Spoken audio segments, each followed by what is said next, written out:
एकमात्र नित्य है।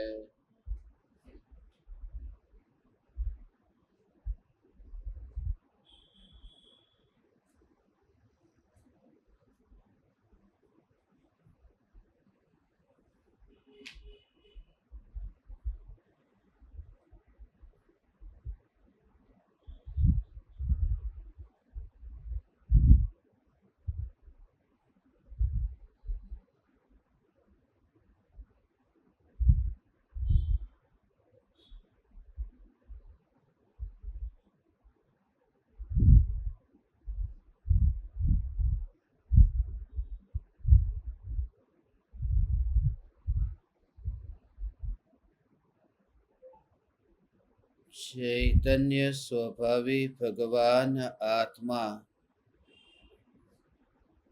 अनादि अनंत शुद्ध चैतन्य मात्र है। ज्ञान मात्र है।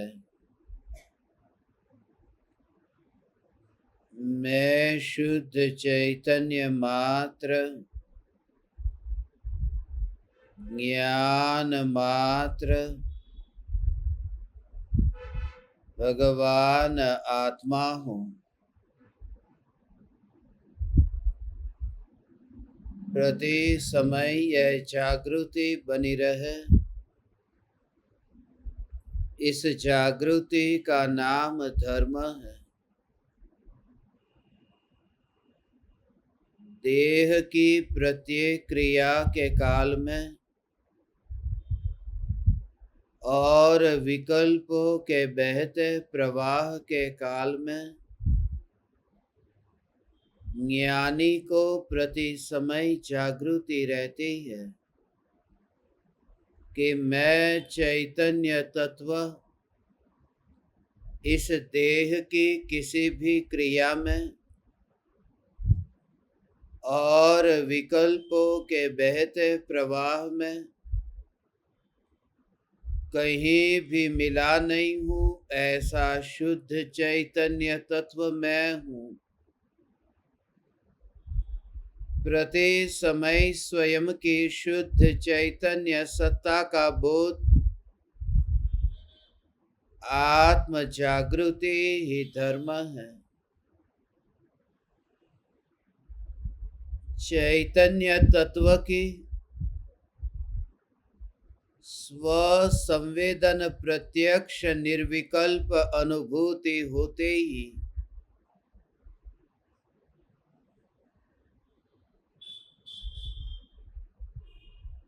प्रत्यक्ष सद्गुरु का यथार्थ अहोभाव प्रकट होता है। न जलता हुआ दिया जब जल जाता है, उस समय उसे महिमा आती है कि जो प्रज्वलित दीपक था उसका क्या महत्व था। बात भीतर में घटित करनी है कि यह जो त्रिकाल ध्रुव चैतन्य ज्योति जल रही है, जब पर्याय त्रिकाली ध्रुव चैतन्य तत्व में अभेद होती है, तब पर्याय में भी ज्ञान दीपक प्रज्वलित होता है। ध्यान की अपूर्व अनुभूति अनंत भव भ्रमण को, अनंत दुख को एक समय में ही विस्मृत कर देती है। ऐसे ही चैतन्य तत्व की मस्ती है। इतनी गहराई में न्याय न्याय न्याय न्याय न्याय न्याय ये धारा, और बीच में जो आने वाला आवरण था वह आवरण भी वहां नहीं रहता। आज सुबह से ही हम इस पर गहराई से विचार कर रहे हैं, तत्व विचार कर रहे हैं, प्रयोग कर रहे हैं कि जो पर्याय और ध्रुव न्यायक देव के बीच में आने वाला आवरण, वह जो विकल्प का आवरण है, वह विकल्प का आवरण तो मर जाता है। विकल्प को छुए बिना ही विकल्प मर जाता है। विकल्प को नष्ट किए बिना ही विकल्प का अस्तित्व नहीं रहता है। वह दशा प्रकट होती है ध्रुव के जोर से। इसलिए आज सुबह से ही ध्रुव ध्रुव ध्रुव ध्रुव ध्रुव, जो भी परिणमन होता हो उस परिणमन में भी जोर यदि ध्रुव पर ही टिका रहे, जोर यदि त्रिकाली ध्रुव ये चैतन्य सत्ता का रहे, तो पर्याय का परिणमन कैसे दृष्टि अगोचर हो जाता है। जैसे जगत के अंदर अनंत द्रव्य है, अनंत द्रव्य के अनंतानंत गुण और उनकी अनंतानंत पर्याय है, मगर जिस समय हमारी रुचि जिस विषय में है उसमें उपयोग केंद्रित हो तो बाकी की पर्यायों पर ध्यान नहीं जाता है। ऐसे ही जब ध्रुव का रस जगे तो पर्याय पर ध्यान नहीं जाता। और कौन सी पर्याय, इसके भाव को समझ करके, प्रत्यक्ष सत्संग की महिमा समझ करके प्रत्यक्ष चैतन्य सत्ता में स्थिरता प्रकट हो, ऐसे आज अपूर्व प्रयोग करेंगे। जो त्रिकाल ध्रुव चैतन्य सत्ता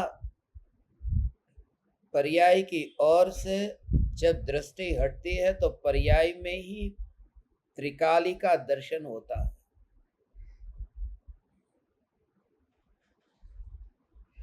मूल एक चैतन्य सत्ता। आज तक हमने हमारे घर में जितने भी वस्तु को रखा है उन वस्तुओं में वस्तु की रुचि नहीं थी, वस्तुओं में वस्तु की अवस्था की रुचि थी। ये अवस्था का स्वरूप समझ करके ज्ञान की अवस्था से न्यायिक देव तक पहुंचने का प्रयास करेंगे। जैसे बाजार से एक कांच का गिलास खरीद कर लेकर आए, वह गिलास वहां पड़ा है और नीचे गिर गया, फूट गया, टुकड़े वहीं पर ही है, मगर उन टुकड़े को हम इकट्ठा करके फिर कचरे में डाल देते हैं। वस्तु तो वही है, मगर उस वस्तु में रुचि नहीं थी, उस वस्तु की जो अवस्था थी उस अवस्था की रुचि थी। वह वस्तु की अवस्था की रुचि है। हम अवस्था को खरीद करके लेके आए हैं, उसमें ही हमारा पूरा जोर है। हमारा पूरा जोर अवस्था पर है। इसलिए अभी मैं किसे जान रहा हूं, अभी ये ज्ञान की अवस्था किसे जान रही है। अंततः जीव आता है तो यहां पर आ रहा है। पहले क्या था उसको समझ, और अब ध्रुव पर कैसे आना उसकी कला को समझ। पर्याय में ही कैसे बैठा रहता है, एक कचरे में से उठ करके दूसरे कचरे में बैठता है, और उसमें ही वह जो चैतन्य का अमृत है उस अमृत को पीने से वंचित रहता है। उसके भाव को ऐसे समझो कि पहले माना कि मैं क्रोध वाला हूं, मैं मान वाला हूं, मैं अहंकार वाला हूं, मगर क्रोध मान माया लोभ तो ये पर्याय थी। मैं क्रोध मान माया लोभ वाला नहीं हूं, उसका कर्ता मैं थोड़ी हूं। मेरे महल के आंगन में उगे हुए जो कांटे हैं उन कांटों को उगाने वाला मैं नहीं हूं। राग द्वेष और क्रोध मान माया लोभ के भावों को करने वाला मैं नहीं हूं। मैं विकार को करने वाला नहीं हूं, मैं करने वाला नहीं हूं, मैं तो जानने वाला हूं। फिर उस कीचड़ में से इस कीचड़ में आया। कीचड़ का भाव यह है कि जो मर रहा है उसमें रस लिया। जो पहले था वो पहले कहां पर कि क्रोध की पर्याय में। अब जो यहां पर आया कि मैं क्रोध को जानने वाला। द्रव्य जानने का काम नहीं करता, जानने का काम पर्याय करती है। और मैं जानने वाला, क्योंकि नई नई अवस्था है ना। अभी यहां क्रोध हुआ तो क्रोध को जाना, फिर यहां मान हुआ तो मान को जाना, ये दूसरी पर्याय हुई। माया हुई तो माया को जाना, ये तीसरी पर्याय हुई। ज्ञान की पर्याय जानती है। क्रोध मान माया लोभ की पर्याय विकार रूप परिणमित होती है, ज्ञान की पर्याय जानने जानने जानने रूप परिणमित होती है। और मैं दो में से कहीं पर भी नहीं, यहां क्रोध मान माया लोभ में भी नहीं, और यहाँ ज्ञान का जो जानने का कार्य हो रहा है उस कार्य में भी नहीं। इसलिए उस समय अकार्य कारणत्व शक्ति संपन्न चैतन्य का अहोभाव आता है कि मैं ऐसा चैतन्य तत्व हूं बस, जिसमें बस वो सत्ता पर ही जोर है, सत्ता पर जोर है, सत्ता पर जोर है। और उस सत्ता का भाव कि आंख से, जैसे हमने एक दृश्य देखा कि आंख से सागर को देखा, फिर उसी आंख से फिर आग को देखा, फिर आंख से वृक्ष के पत्तों को देखा। तो ये जो देखने वाली आंख है, पहले कुछ और देखती है, बाद में और देखती है, फिर और देखती है। मगर इन समस्त क्रियाओं के काल में हमारा जो जोर है कि मैं आंख वाला हूं, ये आंख मेरी है। देख तो रही है मगर किसे देख रही है उस पर जोर नहीं है, देख रही है। जब सामने से तीर आता हो ना, तो तीर आता हो तब ये विकल्प नहीं आता कि ये आंख वृक्ष को देखती है। जब आंख में तीर आता हो तब ये विकल्प नहीं आता है कि सागर को देख रही है।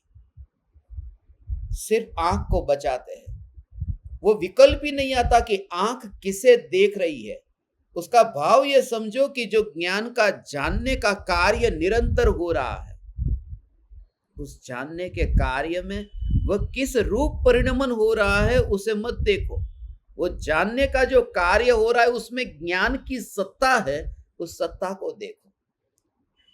आंख आंख आंख आंख किसे देखती है, कान किसे सुनते हैं, उस पर हमारा जोर नहीं है।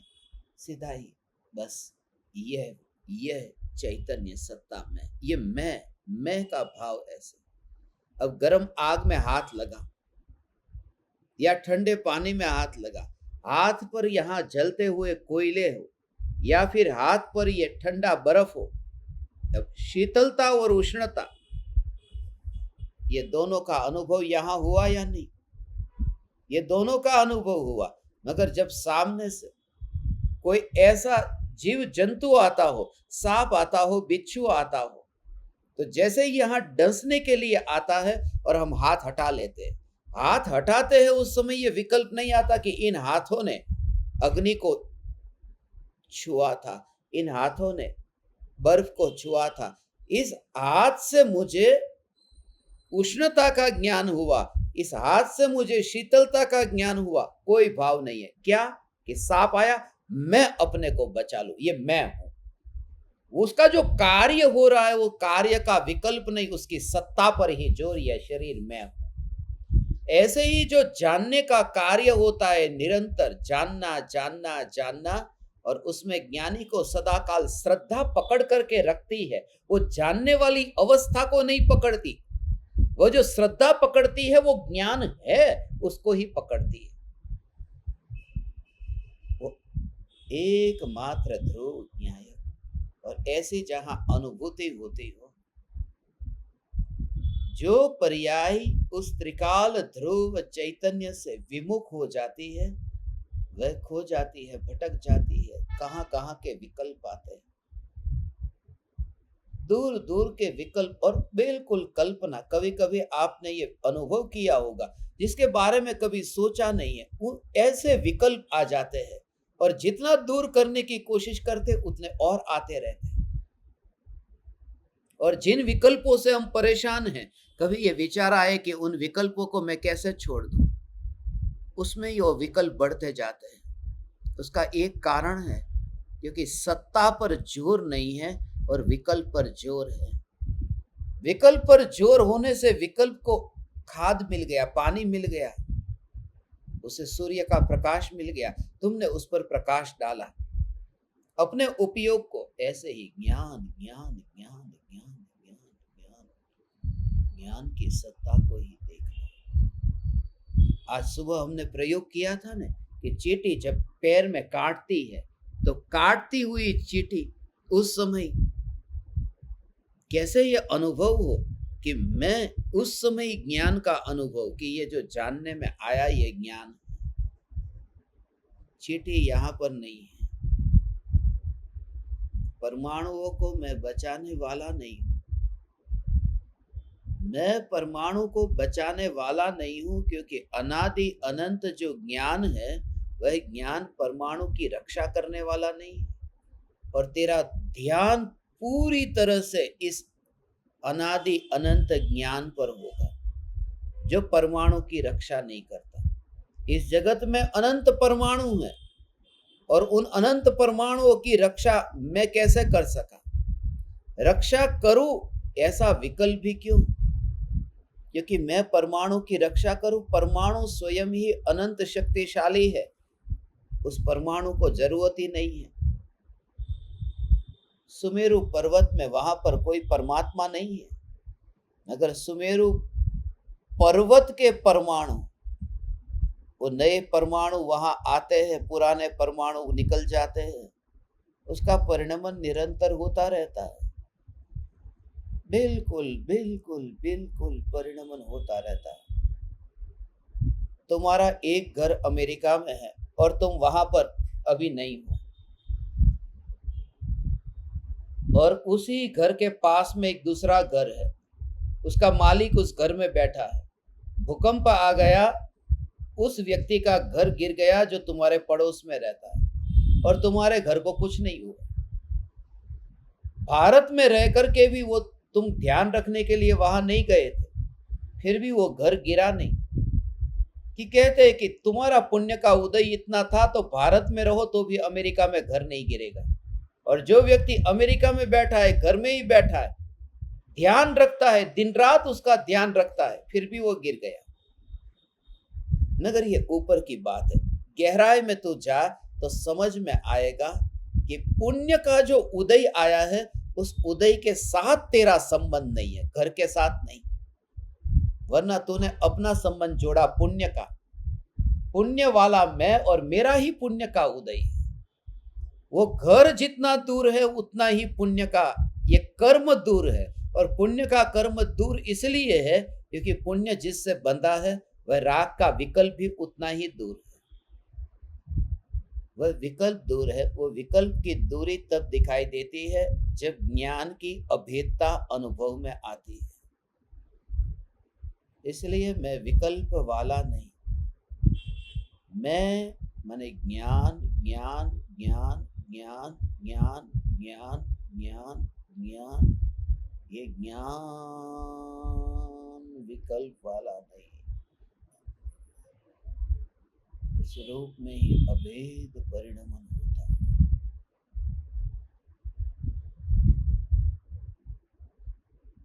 पूर्ण रूप से परिणमन होता है। उसकी सत्ता तो रहती है, मगर सत्ता की जो स्वतंत्रता थी, उस स्वतंत्रता होने पर भी उस समय अहंकार नहीं रहा। पर्याय त्रिकाली ध्रुव न्यायक देव में अभेद हुई तो एक समय की अवस्था वहां पर रही, निर्विकल्प ध्यान रहा, मगर वह विकल्प नहीं रहा। जैसे नमक है, वो पानी में घुल मिल गया तो नमक के जो परमाणु थे वो कहीं चले नहीं गए, वहीं पर ही है, वो पानी में घुले मिले हैं। मगर सिर्फ इतना कि वो जो स्वतंत्र रूप से जो अपनी घोषणा करते थे कि मैं नमक हूं, अब वह अहंकार अक्कड़ता न रही, वह पिघल गया। वो परमाणु तो वहां पर है मगर अक्कड़ता लिए हुए नहीं। निर्विकल्प अनुभूति में आत्मा की पर्याय तो है, मगर वो पर्याय की जो अक्कड़ता थी वह नहीं रही, और वो पूरी तरह से ऐसे परिणमित होती है कि मैं ही ज्ञायक देव, मैं ही ध्रुव ज्ञायक देव।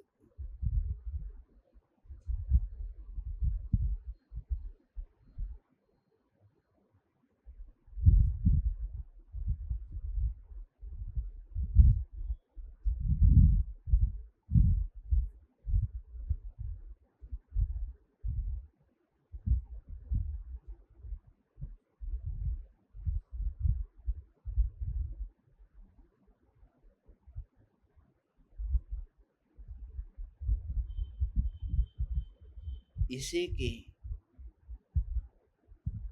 निरंतर तत्व विचार की धारा ऐसी चलती रही, मैं ही तो पर्याय उस रूप में परिणमित हो जाती है। फिर तुम्हें पता भी नहीं चलेगा। जो बाहर में ये चींटी काटती है उसका पता चलता था, वो पता भी नहीं चलता। कहाँ है चींटी? चींटी कहाँ है ऐसा नहीं, ये इंद्रिय कहाँ है, हाथ कहाँ है। अभी जो चलते समय ऐसा लगता है कि शरीर के साथ में, तब अंदर में ज्ञान ही ज्ञान ही ज्ञान ही अंतर में परिणमित होता है। उन वस्तुओं को उठा करके लेकर के तू नहीं चलता। अब मैं यहां से चलूं तो कुर्सी को उठा करके नहीं चल सकता, सोफा को उठा करके नहीं चल सकता, वो उधर ही है। तो उस समय जब तू चलता है तब बोझ ऐसा नहीं लगता ना कि मैं सोफा को उठा करके लेके जा रहा हूं, क्योंकि वहां अनुभव में तुझे वहां कहीं बंधन नहीं दिखता। ऐसे ही जो ज्ञान की धारा चलती है, जानना जानना जानना, तो उस धारा में वह ज्ञान इंद्रियों को उठाता हुआ ऐसा तुझे दिखाई न देगा, अनुभव होगा, ज्ञान स्वतंत्र है। तो आंख से तूने देखा कि ये फोन है, ये लैपटॉप है, मैं कंप्यूटर में टाइप कर रहा हूं, अब यहां पर ASD ऐसी उंगलियां घूम रही है, मगर घूमती हुई उंगलियों के इस कार्य के काल में आंख से देखने की क्रिया है। मगर जैसे कोई व्यक्ति रास्ते से चलता हो और वो उसे सोफा को उठा करके नहीं चल रहा है, क्योंकि उसे बंधन का अनुभव नहीं होता, ऐसे ही जानन जानन जानन धारा चलती है, मगर उसमें इंद्रियों को ढोता हुआ ज्ञान नहीं चलता। इंद्रियां अलग होती, वो फासला दिखाई देता है। फासला आकाश में जैसे वो सूर्य की गति है, वो यहां पृथ्वी के परमाणु को अपनी ओर ऊपर खींच करके वो सूर्य यात्रा नहीं करता है। सूर्य तो बहुत दूर हो गया। बादल भी जो चलते हैं, वो चलते हुए बादल भी वो पृथ्वी में से कुछ खींच करके वो नहीं चल रहे। ये पृथ्वी तेरे से कुछ थोड़ा उधार दे, हमें चलना है, उसकी यात्रा है। हवा बहती है, बादल भी बहुत दूर हो गए। हवा यहां बहती है, वह भी परमाणु से मांग करके कुछ नहीं, वह बहती है। तो ज्ञान की ऐसी स्वतंत्रता, जानन धारा ऐसी चलती रहती है और देह की क्रिया बदल जाती है, मगर एक भी परमाणुओं को नहीं ढोने वाला, परमाणुओं को नहीं ढोता है। फिर उस दशा को परम कृपालु देव ने देहातीत दशा कहा। कभी बैठा था सोफा के ऊपर, कभी वह ज्ञान बैठा था इंद्रियों के ऊपर, मगर वह अतीत हो गया, वह भूतकाल हो गया। अब अकेला अलग से उस ज्ञान का अनुभव करता है। इसलिए रात्रि में नींद के काल में भी ये अनुभव तुझे होगा। ज्ञानी को 24 घंटे ये धारा चलती रहती है, वो कहीं पर भी देह को लेकर के चलते नहीं है, क्योंकि ज्ञान का स्वभाव ऐसा है कि वो उसके परिणमन में देह को खींच करके लेकर के जाया नहीं जा सकता। उसका स्वभाव ऐसा है। नदी बहती है, उसका स्वभाव ऐसा है। पानी का मात्र बहना, किनारे पर उगे हुए पेड़ को पानी खींच करके फिर वो बहेगा, ऐसा पानी का स्वभाव नहीं है। पेड़ है, पहाड़ है, नगर है, मगर वो पानी का स्वभाव उन्हें छू करके बहने का नहीं है। और अधूरी दशा में जहां अज्ञानता कही है, इस अज्ञानता के काल में भी हे चैतन्य परमात्मा, इस ज्ञान का ही ऐसा स्वतंत्र अनुभव जब तू कर, तब तू इंद्रियों का गुलाम नहीं, तब तू देहधारी नहीं। अब तो ये प्रश्न नहीं पूछेगा कि आप मुझे बताओ कि संसार से मोक्ष कैसे होगा। वह धारा का जोर ऐसा होगा। कौन सा संसार? जब तू रास्ते पर चल रहा है तब तू प्रश्न पूछ कि सोफा से मुक्त होने का उपाय बताओ। कौन सा सोफा?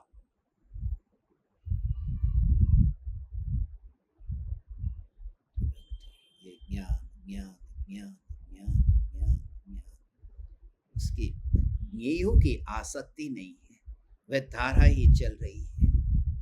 ये ज्ञेय क्यों जानने में आया, यह ज्ञेय क्यों जानने में नहीं आया, ये दो में से कोई भाव न हो तो ही धारा का भाव समझ में आ सकता है। ये धारा का भाव तब समझ में आ सकता है क्योंकि ज्ञेयों की रुचि नहीं है। ये ज्ञेय जानने में क्यों आया और ये ज्ञेय जानने में क्यों नहीं आया, शत्रु जानने में क्यों आया और मित्र जानने में क्यों नहीं आया। ऐसी नजर करो कि अरे मित्र तो दिखाई नहीं देता, अरे ये शत्रु क्यों दिखाई देता है। तो ये जो भाव आता है, उस भाव के साथ में ये धारा का भाव ग्रहण नहीं हो पाएगा। इसलिए क्योंकि मित्र जानने में आए ये वासना, ये राग है, शत्रु जानने में न आए ये वासना द्वेष है, और जानना मात्र स्वभाव, इसलिए विरोध नहीं लगता। जानना जानना जानना जानना जानना जानना जानना जानना जानना जानना जानना ये स्वभाव है। अभी थोड़ी देर पहले मेरे पेट में इतनी जलन नहीं हो रही थी, अभी बहुत जलन हो रही है। ये प्रत्यक्ष दृष्टांत तो मैं दे रहा हूं, अभी बहुत जलन हो रही है। मगर ये जलन हो रही है, क्यों हो रही है? विरोध हुआ न, ये शरीर खत्म हो जाएगा। ये जलन क्यों हो रही है? मगर ज्ञान की जो जानन जानन धारा को ही देख, तो वो धारा में जो ज्ञान खत्म होगा या नहीं होगा, अनंत काल तक नहीं होगा, तो फिर शरीर बिल्कुल बेर बिखेर हो जाएगा न, तो भी इस धारा में सत्ता को ही देखेगा। इसलिए तो परम कृपालु देव 33 वर्ष में ये देह छूट जाता है। चाहते तो कितने वैद्य के पास में जा सकते थे, कितना इंतजाम कर सकते थे, मगर उस समय उस ज्ञानी की अंतर की धारा को समझना, परम कृपालु देव को समझना माने लोहे के चने चबाने जैसा काम है। उनके योग में बैठने का मौका मिले, वो कोई सौभाग्यशाली होता है जो उसके वहां के वाइब्रेशंस को अंदर में ग्रहण कर ले। जो उनके अंतर में देह तो क्षीण होता जा रहा है और ज्ञान का बल अंतर में अनुभव में आ रहा है। शरीर दुबला हो रहा है, शरीर में हाड़ पिंजर हड्डी पसलियां दिख रही है, और भीतर में ज्ञान इतना बलवान दिखता है जो इंद्रियों का गुलाम नहीं बनता है। दोनों के बीच में ऐसा परम कृपालु देव को जो फासला दिखता था, पूरा धर्म का सार था। एक ही कारण, ज्ञेयों की आसक्ति नहीं है। ये ज्ञेय जानने में क्यों आया और क्यों नहीं आया, बस पूरा जोर कि मेरी सत्ता और अस्तित्व रहा या नहीं रहा। दर्पण इधर है, यहां सांप है, यहां फूल है, ये सांप इसमें क्यों प्रतिबिंबित हुआ? तू खुद देख, तेरा दर्पण है और सामने सांप हो और यहां फूल हो, तू हाथ में दर्पण लेके जा रहा है और किसी ने तुझे ऐसा टक्कर लगाई, टक्कर लगाता है कोई तुझे, तू पहला प्रयास क्या करता है? अरे वो जो फूल प्रतिबिंबित हो रहे थे वो न हो, सांप प्रतिबिंबित हो। नहीं, सांप प्रतिबिंबित हो रहा है वो न हो, फूल प्रतिबिंबित हो। तेरा पहला प्रयास ये नहीं है, पहला प्रयास ये है कि दर्पण गिर न जाए। कौन प्रतिबिंबित हो रहा है उस पर जोर नहीं है, दर्पण गिर करके फूट न जाए, दर्पण को संभालता है। कौन प्रतिबिंबित? तो पेट की जलन इतनी हो रही है, वो ज्ञान में प्रतिबिंबित हो रही है, मगर वो नहीं चाहिए मुझे जलन, माने ज्ञान के दर्पण के सामने वो जलन का विरोध कर दिया। वो ज्ञान को पकड़ा या नहीं, वो ज्ञान की सत्ता है, ये अनंत काल तक की सत्ता को पकड़ लिया। भगवान, अब मैं गृहस्थ नहीं हूं, अब मैं मनुष्य ही नहीं हूं, अब परमाणु वाला ज्ञान नहीं होता। ओ परमाणु वाला ज्ञान नहीं होता। ओ ऐसा ये चैतन्य चैतन्य चैतन्य चैतन्य चैतन्य, ऐसा विचार करते करते तू अंतर में जब जाता है, तब तुझे इतना भी पता नहीं रहता कि पर्याय का ज्ञेय कौन बनता है, कौन जोर देता है। उस समय कौन जोर देता है? ज्ञान ज्ञान ज्ञान ज्ञान। और यहां तो दर्पण को तू ध्यान से पकड़ करके नहीं रखेगा तो गिर जाएगा, फूट जाएगा। ये 10 रुपये का 20 रुपये का ये दर्पण है, संभाल करके रख, गिर जाएगा। यहां पर ज्ञान, उसका ध्यान यदि नहीं रखेगा तो भी गिरेगा नहीं। वो अनंत काल बीत गया ने, और अनंत काल में अनंत ज्ञेय बदल गए ज्ञान की पर्याय के। निगोद से लेकर के अनंत ज्ञेय बदल गए और ज्ञान की पर्याय वहां ध्यान ही नहीं है कि मैं ज्ञान स्वरूप हूं, मैं ज्ञान को संभालूं, मैं अपने उपयोग को संभालूं, ऐसा कोई भाव नहीं आता। फिर भी ये ज्ञान नष्ट तो नहीं हुआ न, उद्गल का ठिकाना नहीं, उसका ध्यान यदि नहीं रखा तो नष्ट हो गया। मगर ये ज्ञान दर्पण की यही तो विशेषता है, क्योंकि दर्पण का मैन्युफैक्चरिंग हुआ है, दर्पण क्रिएट हुआ इसलिए डिस्ट्रॉय होगा, और ये ज्ञान क्रिएट नहीं हुआ इसलिए डिस्ट्रॉय नहीं होगा। ये सत्ता है इस ज्ञान में ही। इसलिए तू ऐसी ऐसी ऐसी ऐसी, जब तू इतना बोझ से इतना इतना तुझे लगे कि बस बहुत हो गया, तब जैसा हल्कापन लगता है, पार्टी में जाकर के नाच गान करके इतने गहने पहने हो, इतना सजा हो, और फिर तू गहने को उतार दे, और फिर जो तुझे हल्कापन महसूस हो कि अरे परिग्रह छोड़ दिया, कितनी शांति लगती है। उस समय तुझे ऐसा ही लगेगा। कैसा लगेगा कि जब तू इंद्रियों के परमाणु को, अब ये परमाणु को, कभी इसको गहना मान करके रखा था, आँख कान, ये देह के एक एक परमाणु को गहना मान करके रखा था, और जब तू गहने को जैसे उतारता है और हल्का अनुभव करता है कि अरे बोझ गया, ऐसे ही ये पांचों इंद्रियों के परमाणु को जब ऐसा ही अलग देखता है, तब ज्ञान निर्भर अनुभव में आता है। यही आनंद है, चैतन्य चैतन्य चैतन्य चैतन्य का आनंद ये है भगवान। ऐसा ये चैतन्य सत्ता स्वरूप भगवान आत्मा जिसके अंतर में, और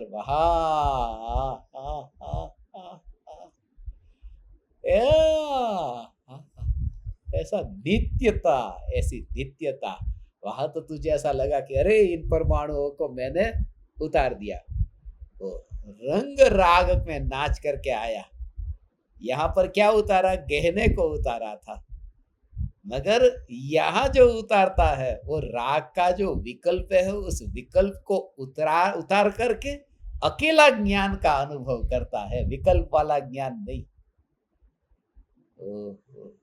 मात्र जानना जानना जानना जानना जानना जानना, इतना सूक्ष्म भाव है। राग का विकल्प, रंग वाला विकल्प, ये रंगीला विकल्प है, ये नाच रहा है, राग नाचता है। ये राग जो नाचता है, ये नाचता हुआ राग, उसमें ज्ञान नहीं नाचता, नाचने का काम राग करता है और जानने का काम ज्ञान करता है।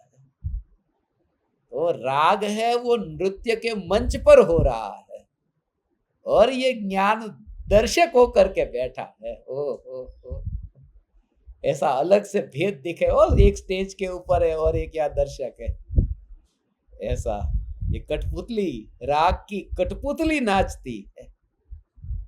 अंदर से सम्यक दृष्टि को ऐसा भाव, अंतर में धारा चलती रहती है। अपना बेटा, ये बेटे का बेटा सामने से आता हो, उसको खिलाते हो, अरे आजा बेटा आजा बेटा आजा बेटा, ये भाव के समय ऐसा रहता है। जब राग आया ना, ये राग वहां पर, वो बेटा नहीं, ये बेटे का राग जो है वो कठपुतली की तरह स्टेज के ऊपर नाच रहा है, और ज्ञान दूर से दृष्टा होकर के उस राग की स्पर्शना के बिना अपने में ही रह करके जो ज्ञान उस समय की पर्याय उस राग को जानती है कि ये प्रेम कैसा है। मगर उस ज्ञान की जो पर्याय जो देखती है, वो तो एक 3 घंटे का शो की तरह है, मगर व्यक्ति 3 घंटे के लिए नहीं होता, थिएटर में आने से पहले भी था और बाद में भी रहेगा। वो ज्ञान की पर्याय ने उस राग को नाचता हुआ देखा, मगर ज्ञान वो उस पर्याय के लिए नहीं है, वो तो अनादि अनंत है, पहले भी था बाद में, वह ज्ञान में हूं। ऐसा ज्ञान का जोर आए तो ज्ञान का दीपक प्रज्वलित, तो उसी का नाम प्रज्वलित ज्ञान दीपक है। समझ में आ रहा है तुम्हें? ये बहुत बहुत बहुत सूक्ष्म भाव है। पूरा गजपंथा इधर आ गया। आज आपको पता नहीं है, जो कनाडा से ज्ञान दीपक आए थे ना, तुम्हें ये महिमा नहीं है गजपंथा की, ये गजपंथा की महिमा तुम्हें नहीं है। एक भी ज्ञान दीपक आज तक मैंने ऐसा नहीं देखा, जैसे ये कनाडा वाले ज्ञान दीपक देखो सामने बैठे, यहां पर ये सुनने के लिए जो बैठे, ऐसे ज्ञान दीपक, एक भी ज्ञान दीपक आज तक ऐसा नहीं देखा कनाडा जाएंगे, उनकी बैग में, यहाँ भारत से लोग जाते हैं ना, या खाना लेके जाएंगे या तो कपड़े लेके जाएंगे, सब सस्ता मिलता है नहीं, यहाँ पर वहां महंगा मिलता है। उन्होंने गजपंथा की मिट्टी को पूरे डिब्बे में भर भर के लेकर के जाने वाले। गजपंथा की जहां पेड़ के नीचे बैठते हैं ना, उस मिट्टी को वहां पर 8 करोड़ मुनिराजों की निर्वाण भूमि, जिनको मिल जाता है उसे लगता है कि ये तो मिल ही गया ना, आसानी से मिल गया। आज मुनिवर राम से ये कहते हैं, जो संगति तुझे सदगुरु की मिलती है, मिलने के बाद में जब 2 कौड़ी की लगती तो समझना तूने वस्तु की तरह उनका उपयोग कर लिया। जैसे जो वस्तु घर में नहीं थी, जैसे घर में टीवी नहीं था तो दिन में 10 बार याद आती थी, टीवी नहीं है, टीवी नहीं है। एक बार दुकान पर जाकर के, इस बार धन कमा करके टीवी खरीद लेना है, टीवी खरीद लिया। जब टीवी नहीं था, वो टीवी की जो जगह थी वो दिन में 10 बार निकलते थे, दिखाई देती थी, और आने के बाद में एक बार भी याद नहीं आता। ये ऐसा हो गया। पेट में भोजन नहीं था तो रात को सपने में भी भोजन के सपने आते थे, पेट में भोजन है तो विचार भी नहीं आता, जो होता है उसका विचार नहीं आता, ऐसा ही हो गया। इसलिए परम कृपालु देव को गुरु नहीं मिले थे।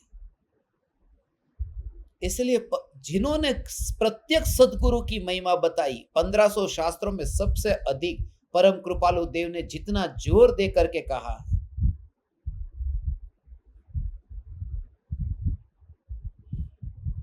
15, 16, 17 और 18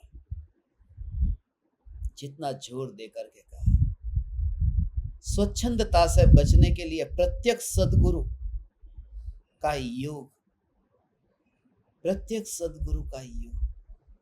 माना दीक शत्रु महा निज छंदे न मराए, जाता सदगुरु शरण में अल प्रयासे जा। वो जो शरण में जाने की बात करते हैं, ये कि वहां पर प्रत्यक्ष योग में जाकर के वह विराट चैतन्य तत्व का पूरा वाइब्रेशन यदि वो लेना चाहे तो ले सकता है, न ले तो उसका दुर्भाग्य, ऐसा दुर्भाग्य, वरना तो सिद्ध शिला पर जाकर के सिद्ध भगवान का योग पाकर के भी वाइब्रेशन नहीं मिला। निगोदिया वहां सिद्ध शिला पर भी होता है, निगोदिया होकर के सिद्धों के पास में रह लिया मगर कुछ न लिया, तो गुरु के पास रह करके न ले, उसमें कौन सी बड़ी बात है। सिर्फ ये कि खुद तैयार जब तक नहीं था, उसकी हालत, उसकी दुर्दशा के बारे में मुनिवर राम से आज ये दोहा बताते हैं। 151वां दोहा है, जो सत्संग से दूर गया है उस जीव की हालत ऐसी है जैसे शंख सागर में से दूर चला गया तो बाजार में फिर बिक जाता है, उसका मूल्य हो जाता है। वो शंख जिसके अंदर लोग फिर हवा भर भर करके फूंक मारते रहते, फूंक मारते रहते, क्योंकि सागर से दूर हो गया। ऐसे ही जो शिष्य सत्संग से दूर हो गया है, सत्पुरुष के सानिध्य से दूर हो गया है, उसका मूल्य फिर कौड़ी के जैसा हो जाता है। जैसे वो शंख है, ऐसे ही कौड़ी है, और वह भी उसके लिए। लोग कनाडा जाने के लिए तरसते हैं, लाखों रुपये खर्च करके, लाखों रुपये देकर के वीजा बना करके ट्रैवल एजेंट को ढूंढते हैं, कनाडा जाना है। और जो कनाडा के नागरिक होकर के, ये पूरे एक परिवार नहीं, सारे परिवार के पूरे सभी सदस्य, आज सुबह से वहां से ऐसा भाव आने का मन नहीं कर रहा था। इतना दुर्भाग्य कि हम ऐसी पावन भूमि से दूर होना पड़ रहा है। कब आएगा वह अवसर, जल्दी से जल्दी। हे चैतन्य परमात्मा, प्रत्यक्ष उस भूमि की बात ही अलग है। ओ हो हो ओ हो हो ओ हो।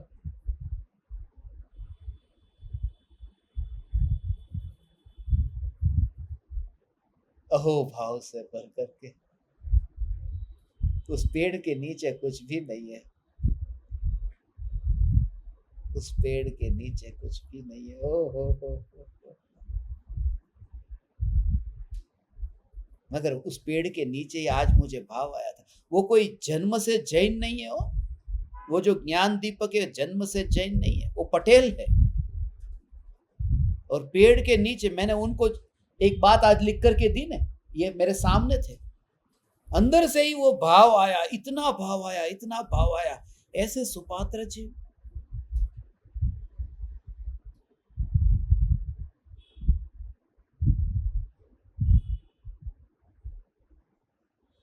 परम अनुपम तत्व एज लक्ष्य राखजो बस। परम अनुपम तत्व, ऐसा ऐसा ऐसा भाव आया, ऐसा भाव आज आपको समझा रहा था ना उस समय। परम अनुपम तत्व एज लक्ष्य बस, बीजू काई नहीं। परम माने पी, अनुपम माने ए, तत्व माने टी, एज माने ई, लक्ष्य माने एल, पटेल। तो पटेल को देख करके ये भाव आया था कि तुम पटेल नहीं, पी परम अनुपम तत्व एज लक्ष्य पटेल। और उनको उनके आधार कार्ड को देख करके जैन की धर्मशाला में उनको एंट्री नहीं दी। जैन नहीं हो तुम। अरे मूर्ख के सरदार, तुम क्या जानते हो? तुम्हें धर्म का पता नहीं, तुम्हें पता नहीं है ये कौन विरले है। ये धर्म के ठेकेदार जो बन के बैठे, जैन जैन जैन जैन। मैं ऐसा अभी आयोजन कर रहा हूं, ऐसे बहुत से। तुम्हें आश्चर्य होगा, वहां पर गुजरात में हमारे साधक ज्ञान दीपक है, उनका सरनेम भंगी है। ये शब्द बोलना नहीं चाहिए, मगर सरनेम आधार कार्ड के ऊपर लिखा है DHANGI। अब वो वहां पर, अब हमारे साथ में विमान में थे, अब वहां पर अनाउंसमेंट होगा मिस्टर भंगी, तो कैसा लगा?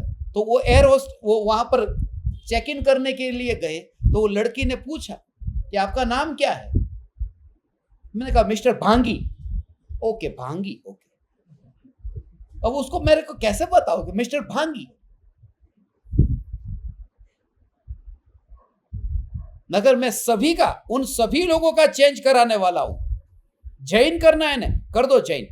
4 पीढ़ी के बाद में कोई पता नहीं चलेगा कि उनके बाप की सरनेम कौन थी, क्योंकि हमारे बाप की सरनेम 4 पीढ़ी से पहले कौन सी थी, किसके पास में टाइम है ये जानने का।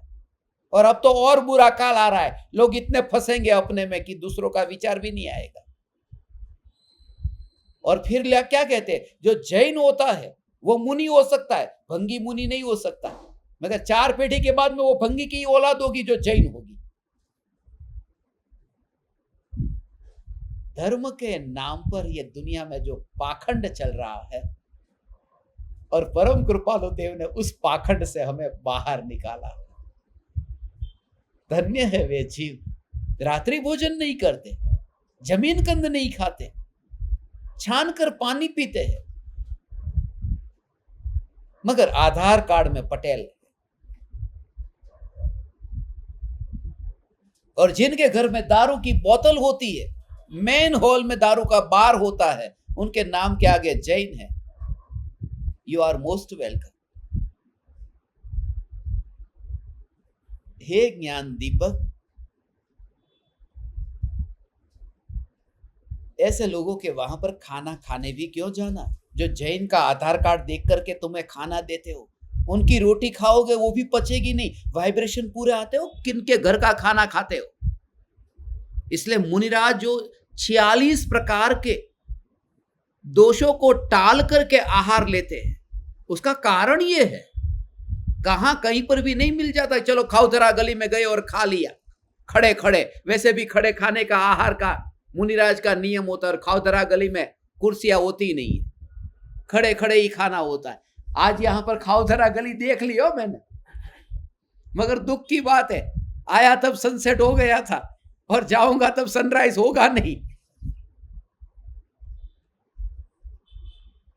वाइब्रेशन कहां पर जाते हो, कैसे क्या खाना खाते हो, किसका खाना खाते हो, उस प्रकार के भाव आते हैं। वही कौन से जीव, आपने सुना ने वन में राम लक्ष्मण सीता वन में आहार दान देते हैं। मुनिराज को, गुप्ती सुगुप्ती मुनिराज को आहार दान देते। वो वहां पर आम पड़ा था, वह खुद भी तो उठा करके खा सकते थे, मगर मुनि हाथ नहीं लगाते, क्योंकि हाथ से वो आम ले ले तो चोरी का पाप लगता है, उसके मालिक वो नहीं है। गृहस्थ यदि उठाता है तो उसे वो पाप नहीं लगता माने उसका उस पाप से निवृत्ति नहीं हुई, इसलिए वो दोष उसके लिए, उसकी भूमिका के लिए ठीक है, मगर मुनि के लिए ठीक नहीं है। जैसे गृहस्थ के भाई बहन है तो ठीक है, मगर मुनि के लिए कोई कहे भाई बहन, ये जचता नहीं है। मगर हमने यहां पर भी, ये हमारे संसारी भाई संसारी बहन, अभी तो दीक्षा के लिए भी ये हमारे दादा गुरु, क्योंकि जो जिनसे हमने दीक्षा ली हो, उन्होंने जिनसे दीक्षा ली तो वो दादा गुरु हो गए। ऐसे दादा गुरु नहीं होते। चलो दादा ना दरबार मां, दादा ना दरबार मां, ये सब कहते हैं ना, पालिताना जाते, दादा ना दरबार मां चलो। दादा माने कौन? ऋषभदेव दादा ने। इसका मतलब तू कौन? मारीची। दादा ना दरबार में तू मारीची होना चाहता है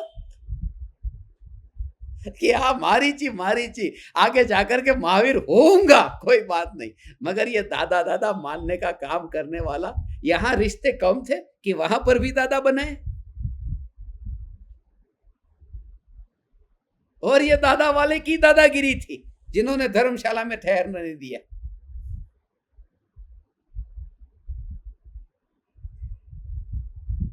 जिसके आधार कार्ड में जैन है, उनके कमरे का 400 रुपया, आधार कार्ड में जैन नहीं लिखा हो तो ठहरने के कमरे का 600 रुपया, ऐसे दाम लिखे धर्मशाला में। हम तो धन्य भागी है, और ऐसे जीवों के साथ में रह करके हे चैतन्य परमात्मा, बिल्कुल ही निराश हुए बिना अपने को हीन मत मानना। मुनिवर राम सिंह का आज ये दोहा, सत्पुरुष की संगति से यदि विमुख हो गया तो शंख की भांति हालत होगी। इस दोहे को हम पढ़ते हैं। छंडे विणु गुणरयणनी अग्ध ठड़ीहिम दीपंती तहिम शंखाहम विहाणु परफुक्की जंतीर्ण बंती। गुण रत्न निधि अर्थात समुद्र का संग छोड़ने से शंख की कैसी हालत होती है, अर्थात बाजार में उसका विक्रय होता है और बाद में किसी के मुंह से फूका जाता है, इसमें भ्रांति नहीं। ब्रैकेट में लिखा है, गुणी जन का संग छोड़ने से ऐसा बेहाल होता है। ये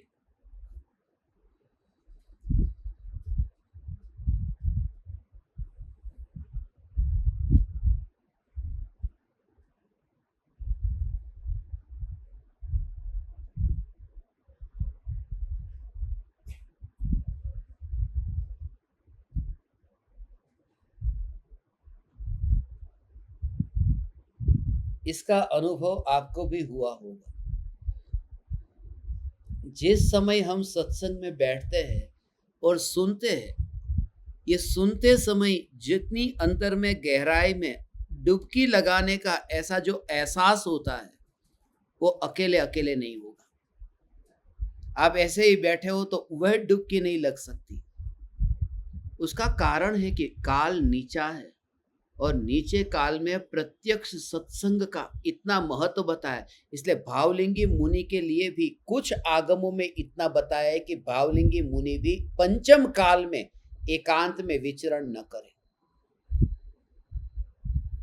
वे भी संघ में विचरण करें, उनका भी संघ हो, क्योंकि काल नीचा है, परिणामों का ठिकाना नहीं।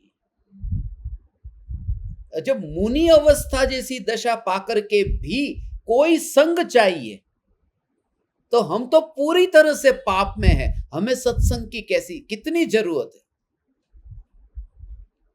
इसलिए हमारा सत्संग न छूटे। आज आपने इंतजार किया था पूरे दिन भर एक आध सत्संग होगा, किसने इंतजार किया था? किया था ना, हो गया ना शाम को खुश। इंतजार करो, मिलेगा। ये तो रोज का है, इसमें स्पेशल क्या था? અમે આમ દૂધ લેવા માટે જતા ને, ક્યાંક એવી રીતે ખેડૂતના ઘરે દૂધ બંધાવ્યું હોય તો આમ લેવા જઈએ તો કે આ તો રોજનું શેર દૂધ તો લઈ જાવ છો, આ તો રોજનું થયું, આજે વધારાનું જે જોતું છે એનું શું? એમ આ સત્સંગ તો રોજનો છે, બંધાવેલું છે ને, આટલું તો બંધાવેલું દૂધ આટલું, વધારાનું આટલું જોતું તો અમારે તો એની આશા હતી। मगर ये लोभ करने जैसा लोभ है। इस भूमिका में ये लोभ तू कर, इसका लोभी हो जा, इसमें असंतुष्ट हो जा, और चाहिए और चाहिए और चाहिए, इसके लिए ऐसा। इसलिए तो ये भाव आता है, चैतन्य चैतन्य चैतन्य चैतन्य चैतन्य चैतन्य। वो धारा ही ऐसी, वो कभी कभी तो ऐसे विकल्प विकल्प विकल्प चलते ही रहते। जब मुंबई में 78 घंटे तक सत्संग चला था, तो अंदर से संतोष ही नहीं हो रहा, और वो सत्संग उस समय का दुर्भाग्य था ऐसा कि उसका रिकॉर्डिंग नहीं हुआ। उसका रिकॉर्डिंग करते ही नहीं थे पहले तो। ये तो 2009 के बाद में, 10 के बाद में रिकॉर्डिंग चालू की है। पुराने सत्संग का तो रिकॉर्डिंग भी नहीं हुआ, 2001 से लेकर के 2010 तक के। फिर लोगों को लगा कि अरे ये एक एक वचन जिसमें खून की उल्टी होती है, ऐसे वचन को तो रिकॉर्ड कर लेना चाहिए। मगर बाद में रिकॉर्ड हुआ, तब जाकर के ये हजारों घंटे के रिकॉर्डिंग है। मगर उस समय ये भाव आता था कि सामने वाला जीव जिसके पास में बैठ करके यही चिंतन की धारा, चैतन्य चैतन्य चैतन्य। और प्रवचन हॉल में बैठे बहुत से साधक ऐसे प्रश्न पूछते हैं कि जब हम प्रवचन सुनने बैठते हैं तब तक इतने अच्छे भाव आते हैं और उठने के बाद में फिर भाव खराब हो जाते हैं। ये सभी का ऐसा होता है, प्रवचन हॉल में रहते हैं तब तक, और बाहर गए कि भाव खराब होते हैं। उसके लिए क्या करना? आप प्रवचन हॉल में ही रहना बस, उसके लिए क्या करना? ये समझ में आया ना? क्योंकि अभी की हालत ऐसी है कि जिस निमित्त में रहते हैं तो ऐसे भाव आते हैं, तो उत्तम निमित्तों में रहा कर कि वो भाव आए। इसलिए तुम्हारी बहुत सी फ्रेंडशिप, बहुत से रिश्ते छूट गए होंगे या छूटने लगे होंगे। मैं आज ही इनको पूछ रहा था, आप शादी में जाते? बोले आज जाता हूँ। बोले जिनके घर पे नॉनवेज शादी में होता हो? बोले नॉनवेज क्या, जिनके घर में आलू प्याज हो वहां पर भी जाने का मन नहीं होता, बंद कर दिया। रिश्ते फिर वो रिश्ते नहीं रहेंगे। मगर वो कस्टमर जो दुकान के होंगे, जो रेगुलर, वो फिर आएंगे नहीं दुकान पर, दूसरों की दुकान पर जाएंगे। तो वो ध्यान रख करके, क्योंकि रिश्ते टूटते हैं तो दुकान भी बंद होने लगती है। ये सब ऐसा है, ये तो 2 वे रिलेशनशिप है ना।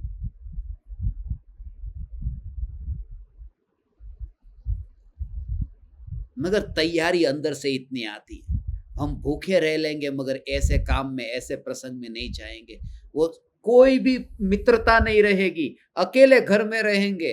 हजारों लोग पार्टी में नाचते होंगे, हम अकेले घर में बैठ करके ज्ञान की अनुभूति का आनंद लेते होंगे। ओ अंदर से दृढ़ता इतनी आ गई, अब उसे समाज का भय नहीं रहा। अब उसे समाज का भय नहीं रहा। ऐसे ज्ञान दीपकों को देखता हूं, समाज का भय आया तो समाज का भय। ओडिशा नहीं, आसाम में हम गए थे ना, जो उनको स्मशान में लेके गए एक बहन जी, झांसी की रानी लक्ष्मीबाई की तरह। मेरे को डर नहीं लगता स्मशान में, यहाँ तो लेडीज को स्मशान में जाना नहीं चाहिए। डराते हैं, वहां भूत आता है, सबसे बड़ा भूत खुद ही है। लोग कहते हैं मैं स्मशान में जाता हूं, यहां पर भूत आता है, कहाँ है भूत? मैंने कहा सामने। तो वो पीछे देखते हैं, पीछे मत देखो, सामने बोला। बोले कहाँ है सामने?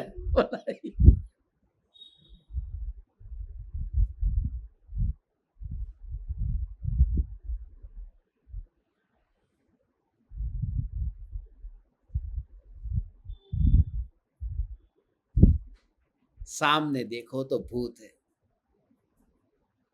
और यहां देखो तो अभूतपूर्व है। सामने देखो तो भूत है, भविष्य है, यहां देखो तो न भूतो न भविष्यति है। ऐसा अपने में देखो तो, मगर इतना साहस आता है ना, स्त्री होकर के ये साहस आना बहुत बड़ी बात है। अब भय नहीं रहता समाज का, मित्रता छूटती जाती है, चलेगा, ये सब मुसाफिर। यस, हो कोई काम में नहीं आएंगे, कोई काम में नहीं आएंगे। ऐसा अंतर में जब उपयोग सरक जाता है, उस समय कोई काम में नहीं आता है, कोई उसे बचा नहीं पाता, उसके साथ नहीं जाता, सब उसका हो ऐसा स्वरूप है। कैसा भाव है, इसका प्रयोग आज करना। जब उपयोग अंतर में जाता है तब वहां पर कोई साथ में नहीं होता, फिर उसका विकल्प ही नहीं होता। ये कुआं, और कुएं में बाल्टी बांधी है वहां रस्सी से। अब जो रस्सी है वो धीरे धीरे घिसती गई, रस्सी धीरे धीरे घिसती गई, और फिर बाल्टी अंदर गई। वो बाल्टी ली थी 100 रुपये की, एक दुकानदार से ली थी, ग्राहक ने खरीदी थी।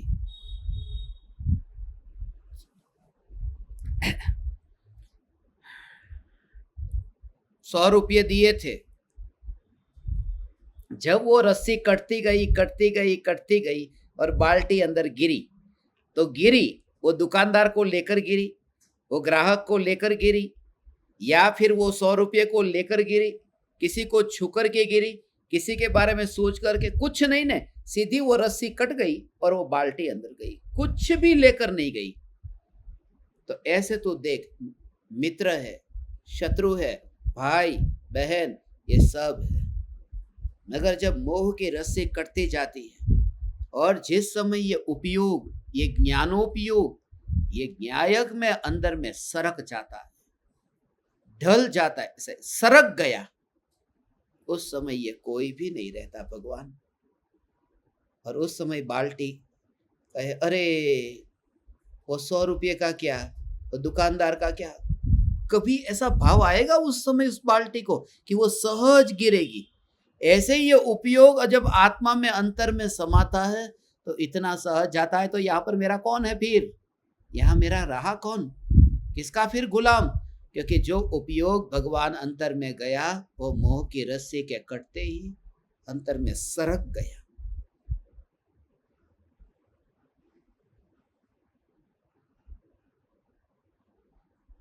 अंदर से रोम रोम पुलकित होते हैं ये सुनते ही, ऐसा मैं स्वतंत्र तत्व हूं, तो मैं तो कितना गुलाम। अरे अरे अरे अरे अरे, ग्राहकों के बिना दुकान चलेगी कैसे? बहू के बिना घर चलेगा कैसे? बेटे के बिना मेरा बुढ़ापा चलेगा कैसे? इतने विकल्प और भय चिंता, मगर समझा कि जो उपयोग मोह की रस्सी के कटते ही अंदर में सरक जाता है, जो अंतिम ध्येय है, वहां तो ये कोई नहीं होते। जिस दुकानदार ने इतनी मेहनत करके बेची, जिस ग्राहक ने इतनी मेहनत करके खरीदी, ये रुपये की लेन देन हुई, मगर उस बाल्टी को कोई लेना देना नहीं है, ये बाहर की बात थी। ऐसे ये संसार के राग द्वेष का व्यापार है, ये शुभ और अशुभ भावों का व्यापार होता रहता है, मगर उपयोग अंदर में सरकता है, वो व्यापार वहां बीच में नहीं आता है। उसका नाम अभेद निर्विकल्प।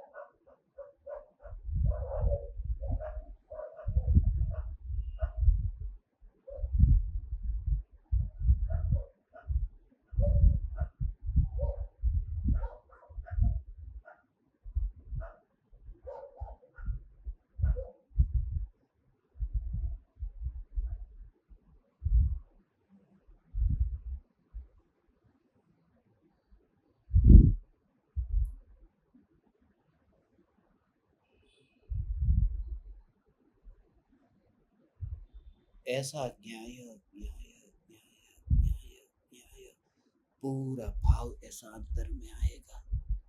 बिल्कुल तुझे ये शरीर ऐसा लगेगा, अभी ये शरीर के परमाणु है, मैं तो वहां जाकर के आ गया जहां सिर्फ सिद्ध परमात्माओं का मेला था,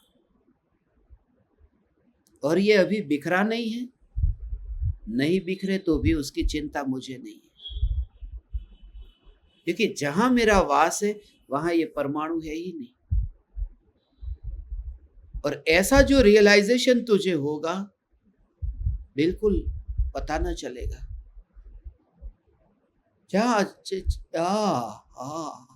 पूरा जलती हुई ज्योति, बस वही परमात्मा की बुझे हुए दिए वो सब संसारियों के, वहां मात्र जलती ज्योति, और वह ज्ञान की हो, उद्गल वाली ज्योति की बात नहीं करता। जैसे तुझे अंतर के स्पर्शना होती कि जलते हुए, ऐसे ही अनंत सिद्ध परमात्माओं के साथ में जैसे वस्तु विराजमान हो गया। ओ बस ये क्या हो गया फिर, ये क्या हो गया फिर। पहले से ही यहाँ छत के ऊपर गुब्बारे थे गैस से भरे हुए, और एक गुब्बारा यहाँ पर भी था जो धागे से बंधा हुआ था, और जैसे ही ये कट गया धागा कि वह भी ऊपर जाकर वहां पर बस बैठ गया वहां जाकर टिक गया। मगर थोड़ी देर के बाद में फिर उस गुब्बारे को दिखाई दे, अरे यहां पर ये टेबल है, ये टेबल कहां से आया, अभी तो वहां ऊपर था। आत्मा की अनुभूति में वह जो स्वरूप अंतर में कि सिद्धों के पास में जाके आया, अभी ये टेबल के साथ में ये चैतन्य का गुब्बारा बंधा हुआ है, मगर कोई बात नहीं, कोई बात नहीं, क्योंकि वह अनुभूति एक बार जो अनुभूति से हुआ है, फिजिकल नहीं हुआ, वो कल्पना नहीं है। कल्पना और अनुभूति में अंतर है। खाली सपना देख करके ऊपर चला गया ऐसा नहीं है, वहां सपना नहीं है, वहां चखा है, वहां रस चख लिया, वहां प्रत्यक्ष अनुभूति हुई है। सिर्फ फॉर्मालिटी बाकी रह गई है, फॉर्मालिटी बाकी रह गई है। जब वो आत्मा निकल गया है, जब मुर्दा चलता ही नहीं है, तो फिर स्मशान कौन जा रहा है, वो स्मशान जा तो रहा है ना, जा रहा है, वो फॉर्मालिटी है। वो रोज उसी रास्ते से वो मुर्दा जाता था, आज भी जा रहा है, मगर रोज जाता था वो जाने के लिए जाता था, और आज जा रहा है वो फॉर्मालिटी हो रही है, वो जलने के लिए जा रहा है। इसलिए ज्ञानियों का देह जलने के लिए है, बस खाली इतनी ही औपचारिकता बाकी बची है।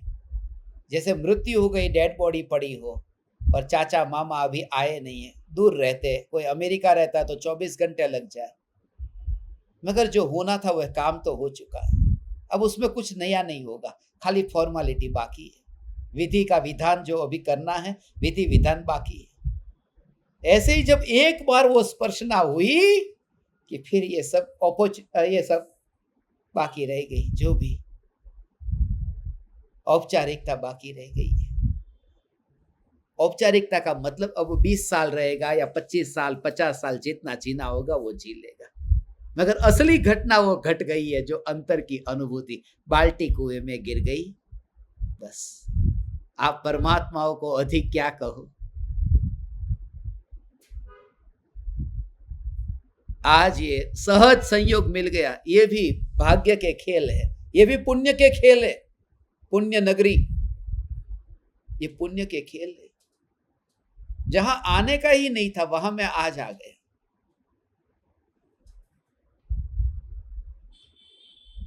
कोई धारणा बांधो ही मत, भविष्य की कितनी कितनी कल्पना करते हैं।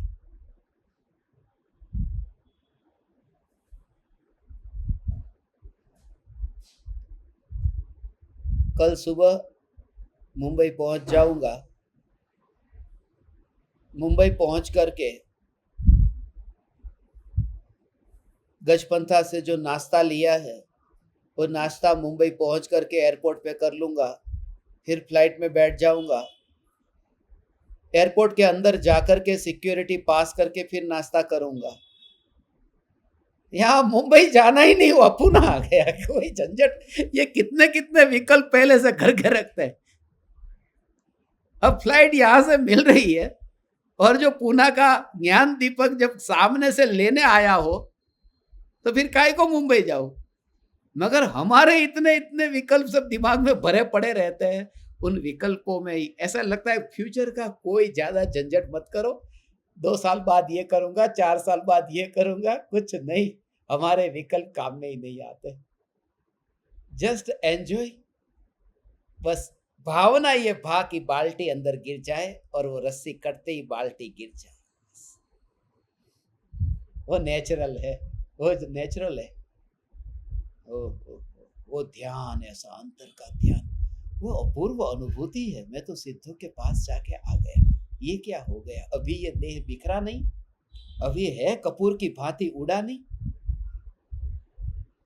जब तुझे ये होगा ना तब तुझे याद आएगी कि कहने वाला कोई घर पे आया था। भगवान, ऐसा जब तू खुद, तब तुझे रोना तो आएगा। रोना इस बात का आएगा कि मुझे समझने वाला कोई कौन मिलेगा यहाँ। जो मैं अनुभव कर रहा हूं वो समझने वाला नहीं मिल रहा है। तुझे तब पता चलेगा, तू उस दौर से गुजरेगा। क्योंकि वो स्थिति ऐसी है, समझने वाले नहीं मिलते। ज्ञान की ऐसी अभेदता। हो उसी भाव से ये भाव आता था। जब पजामे का नाड़ा इलास्टिक वाला नहीं पहनता था, नाड़े वाला पजामा जब मैं पहनता था तब यही भाव इसलिए आता था। अरे ये जनाजे को बांधने का, ये जनाजे को बांधने का नाड़े से बांधते हैं ना कुर्त पजामे को, तो ऐसे ही जनाजे को 2 रस्सी से बांधते हैं। मगर आज तक ऐसा दृश्य कभी देखा नहीं था कि जनाजा, मुर्दा खुद अपना जनाजा बांधता हो। आज तो ये अपने ही हाथ से अपना जनाजा बांध रहा है, वो नाड़ी से ऐसे बांधते समय। और ज्ञान दूर से, ज्ञान के दर्पण में वो जनाजा जो बंधा जा रहा है उसका प्रतिबिंब पड़ा, उसका प्रतिबिंब पड़ गया। हो ऐसा हो भगवान, ऐसा प्रयोग अंदर से दूर से देखते देखते जब तू करे न, ये चैतन्य की मस्ती है। ओहो,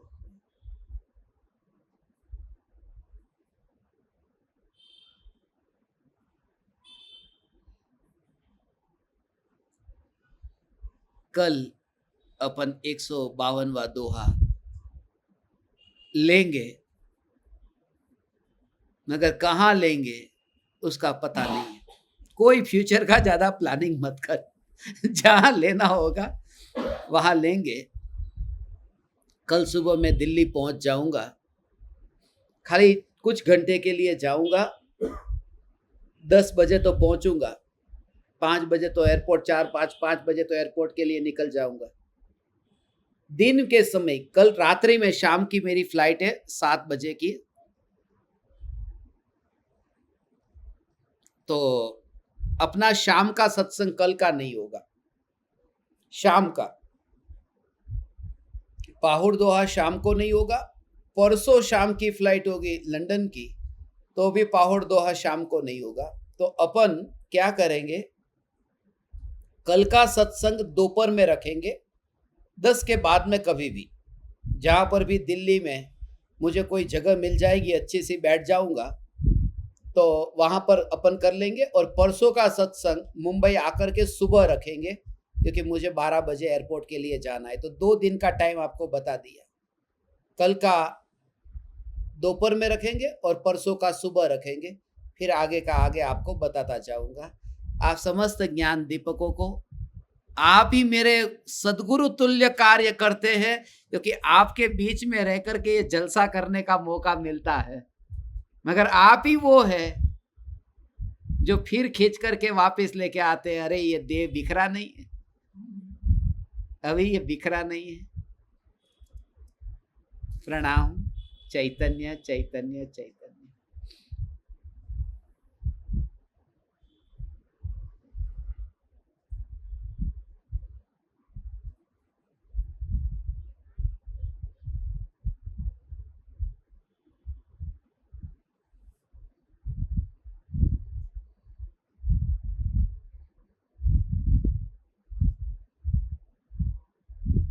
अहो अहो श्री सद्गुरु करुणा सिंधु अपार,